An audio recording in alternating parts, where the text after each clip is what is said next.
Ďakujem pekne za slovo. Dobrý deň prajem. Ja by som chcela privítať všetkých zástupcov miest, obcí, vyššieho územného celku, aj kolegov z vodohospodárskej správy, aj nás všetkých z občianskeho združenia Čechánky. Trošku takú malú históriu, ako sme sa tu vlastne ocitli. Vo februári ja som bola v Novom Meste na Morave na biatlonových pretekoch lesníkov, kde každoročne v inej krajine sa takéto preteky konajú. A dostala sa mi správa, čo sa to tu na Slovensku deje. Nuž neverila som vlastným ušiam, že v niekoho hlave vznikol nápad postaviť prečerpávaciu elektráreň na zdroji pitnej vody. Takže toľko taký príbeh, no a odtedy všetci sme sa do toho nejako obuli, začali študovať popri svojej práci, popri svojich povinnostiach. Takže ja som špeciálne ako pedagóg bioklimatológie a lesníckej hydrológie si dovolila pripraviť takú prezentáciu, ktorá je taká aj dlhšia, vonku je potom aj vyložená, vlastne vytlačená, takže kto bude mať záujem, nech sa páči. No a nechcem tu dlho zdržovať nejakými teóriami, ale chcem upozorniť na to, že posledných 30-40 rokov pozorujeme klimatické zmeny, otepľovanie a zmenu režimu zrážok na Zemeguli. Takže vidíme tu prvý obrázok, ktorý som pripravila, ktorý dokumentuje nárast teplôt vzduchu najmä od 90. rokov až po dnes. Vidíte to tam v tom oranžovom poli. A je to priemer pre celé Slovensko za mesiace 6. až 8. Znepokojujúce na tomto grafe, alebo celkovo je, že je tu kombinácia vln horúčav, sucha, ktoré sa opakujú každoročne, to ste si určite všetci všimli. A môže to vlastne zaťažiť vodné zdroje a prírodné ekosystémy, najmä južného Slovenska, ktoré je veľmi teplé a zrážkovo nie až tak bohaté. V roku 2024 sme mali rekordne teplé leto.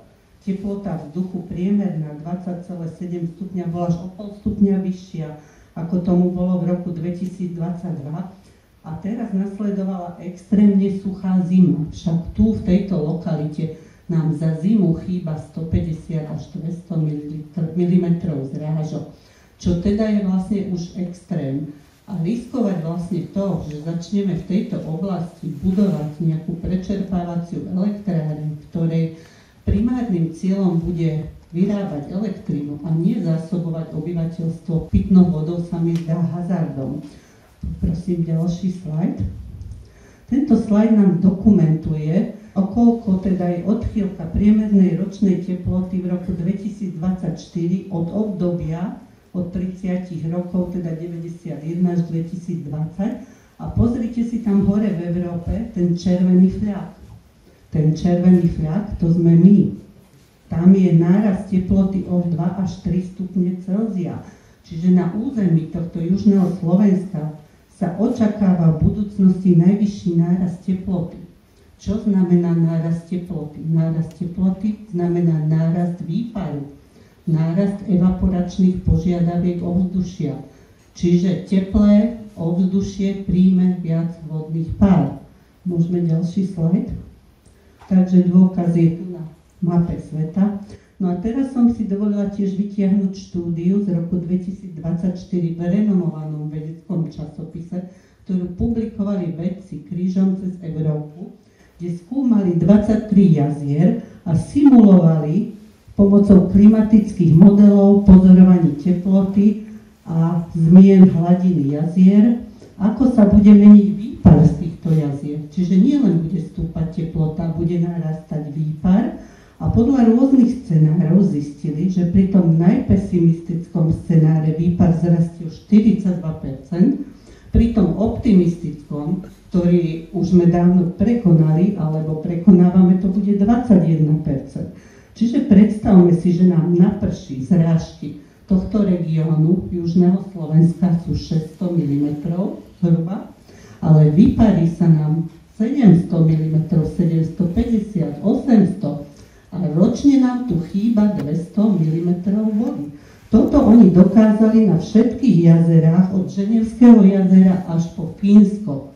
Čiže tento nárast sa očakáva v celej Európe. A A tieto zmeny budú mať vplyv na dostupnosť vody v jazerách, v nádržiach. Môžeme ďalej, na ďalší slajd. No a tu som pripravila ešte dnes do poludnia takú analýzu, ako to bude vyzerať v Rimavskej Sobote, ako to vyzerá dnes v Rimavskej Sobote v Lučenci. Takže za roky 61 až 90 za rok nám naprší 595 mm, teda napršalo a vyparí sa 680 mm. Čiže pri minulej klíme už nám chýbalo 85 mm za rok a za letný polrok nám už vtedy chýbalo 225 mm. Ak nasadíme ten optimistický scenár, za rok bude chýbať 105 mm, za letný polrok 277. Ak ten najhorší scenár, tak za rok bude chýbať 121 mm, za letný polrok 319 mm. 319 mm je 319 litrov z metra štvorcového. Čo keď si predstavíme pre jednoduchého záhradkára, ak budete potrebovať vo svojich obciach argumentovať, za letný polrok záhradkárovi bude chýbať 31 vedier vody v budúcnosti. A ak do toho dáme ďalšiu nádrž nad Málincom Čechánky, budeme mať dve odparovacie plochy, z ktorých sa odparí takmer dvojnásobok. Čiže bude nám chýbať 62 vedier z metra štvorcového za letný polrok. A to bude viac ako 2 milióny metrov kubických z týchto dvoch nádrží. Takže my zvýšime výpar z územia, ale sme vždy v tom istom povodí, čiže prítok nebude zdakade inokade. Vždy to bude len ten potôčik Smolna a ešte 1-2 tam, ale budeme mať dve odparovacie plochy. Čiže predstavte si dve vedrá vo svojej záhrade, namiesto jedného. Z každého sa za deň odparí pri teplom počasí 5 mm, aj z jedného, aj z druhého.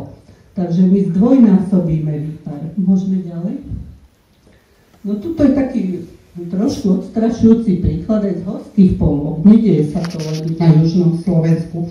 Toto je v lani na jeseň sfotené na skalnatom plese a vidíme, čo sa stalo. Túto zimu sme nemali sneh, chýba nám riadna voda, chýbajú nám zrážky. Môžeme ďalej? No a tu vidíme konkrétne Lučenec, ktorý je zásobený pitnou vodou z Málinca. Takže máme letný polrok, to sú tie jednotlivé roky, krivá čiara a vidíme nárast teploty v letnom polroku približne o 1,5 stupňa a takisto aj za rok je tu nárast teploty. Čiže nárast teploty spôsobuje nárast výparu. To vieme, že keď niečo sušíme, je teplejšie, tak to vyschne rýchlejšie. Takisto sa to deje aj s Málincom a s inými nádržami. Tie zrážky budú viac menej rovnakej sumy, ale budú nepravidelne v priebehu roka rozložené. Čo vidíme teraz? Že túto zimu napríklad nám chýba 200 mm zrážok v tomto regióne. Nebol sneh, teraz ďalej veľmi neprší, takže tých zrážok bude síce za rok rovnako, ale budú rozložené tak, že budú niekedy chýbať, niekedy budú prívalové zrážky, budú chýbať búrky. Môžeme ďalší obrázok? No toto sú tie zrážky, ktoré sa v letnom a v zimnom polroku viac menej nezmenia za rok. Oni kolíšu, každý rok je iná suma, ale každé leto vlastne sa objavujú čoraz častejšie dlhé suché obdobia, ktoré nám spôsobia nedostatok vody, či v toku Smolny, alebo v ďalších tokoch južného Slovenska. Môžeme ďalej. Potom tu mám ešte také príklady, že budú narastať dni s horúčavami. Kým vlastne v 50. rokoch sme mali 10 až 20 dní za rok na 30 stupňov, v súčasnosti tých dní už máme 40, 50, niekedy až 60, čo je obrovský extrém. To ste si všetci všimli. Ďalší obrázok. Potom vlastne teploty aj letné, 25 stupňov nám narastajú. Toto sú všetko grafy tu z okolia. Polana, Vrch Slatina, Málinec, Lučenec.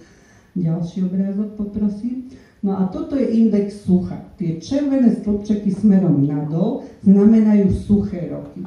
Tie modré nahor sú vlhšie roky. Takže pozrime si od roku 2000, koľko máme tých modrých stĺpčekov a koľko máme červených stĺpčekov.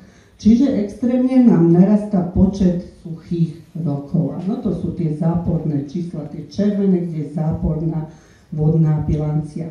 No a z našich meraní na vrch Slatíne máme dáta za mesiace december až február, bola to extrémne suchá zima a takmer bez snehovej pokrývky.